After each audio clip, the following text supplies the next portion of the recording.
o mar e a terra seca, e farei tremer todas as nações, e virão coisas preciosas de todas as nações, e encherei essa casa de glória, diz o Senhor dos exércitos.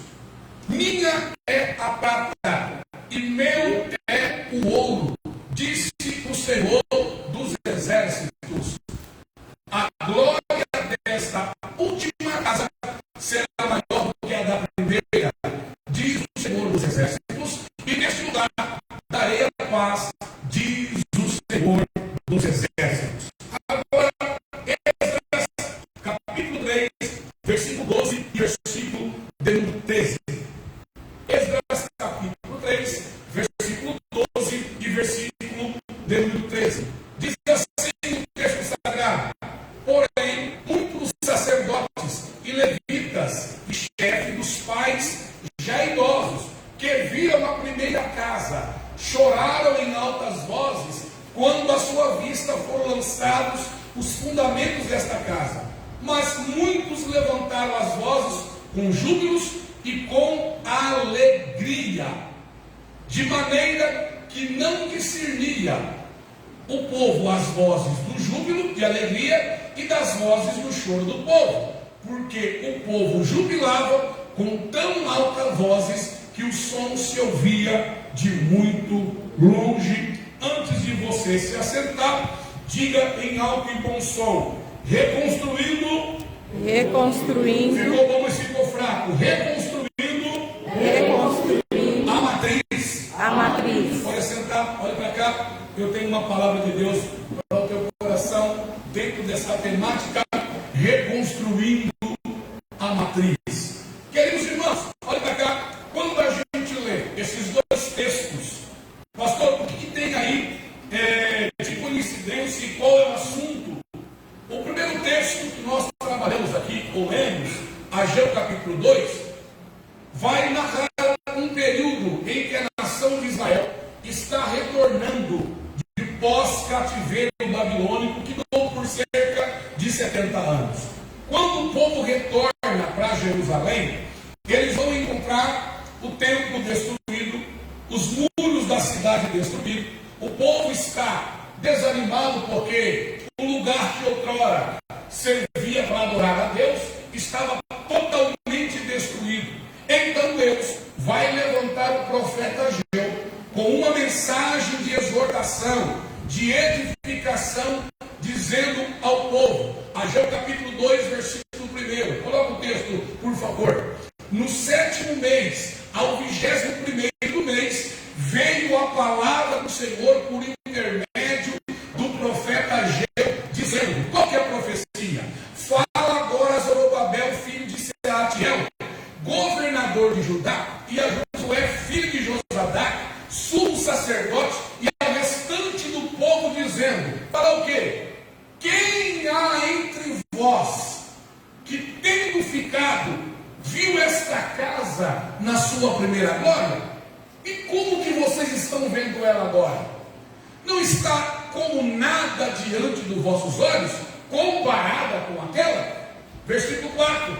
Ora, pois esforça-te, Zorobabel, diz o Senhor, esforça-te, Josué, filho de Josadac, sumo sacerdote, e esforça-te todo o povo da terra, diz o Senhor, e trabalhai, porque eu sou convosco, diz o Senhor dos exércitos. Então, mediante o povo retornou do cativeiro babilônico, porém o templo estava destruído, os muros da cidade estavam destruídos, o lugar de adoração estava destruído. Então, a mensagem profética de Ageu é essa: quem dentre vós que tenha ficado, que passou pelo cativeiro babilônico e conheceu esta casa na sua primeira glória? Quem de vocês? Acredito eu que alguns tenham levantado a mão e dizer: olha, ô Ageu, eu conheci o templo na sua primeira glória, eu tive o privilégio de participar dos cultos aqui. E a resposta é: e como que vocês estão vendo o templo agora? Ele não está como nada diante dos olhos de vocês? Mas seja seja forte, assim diz o Senhor. Zorobabel, olha, Josué, sumo sacerdote, todo o povo se fortifica, se fortalece, edifica a casa novamente, pois o Senhor está com vocês. Aleluia! A gente continuou lendo. Olha, pastor, a pergunta é: por que é que Deus então agora usa o profeta Ageu com tanta veemência, com tanta autoridade, pedindo para o povo reconstruir a cidade, ou melhor, reconstruir o templo em Jerusalém?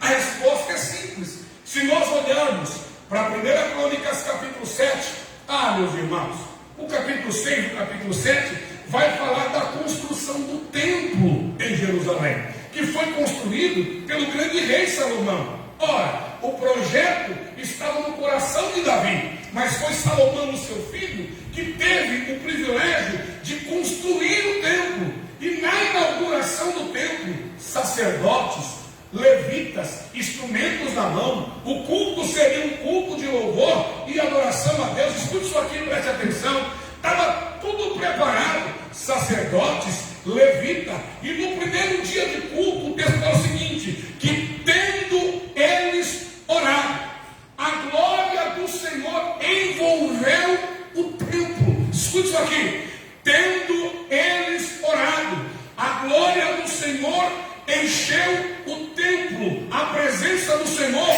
encheu o templo. A glória foi tão tamanha que a casa se encheu de fumaça. Os sacerdotes não puderam entrar. A glória foi tão tamanha que então o povo com o rosto no chão dizia: grandes coisas fez o Senhor por nós, e por isso nós estamos alegres.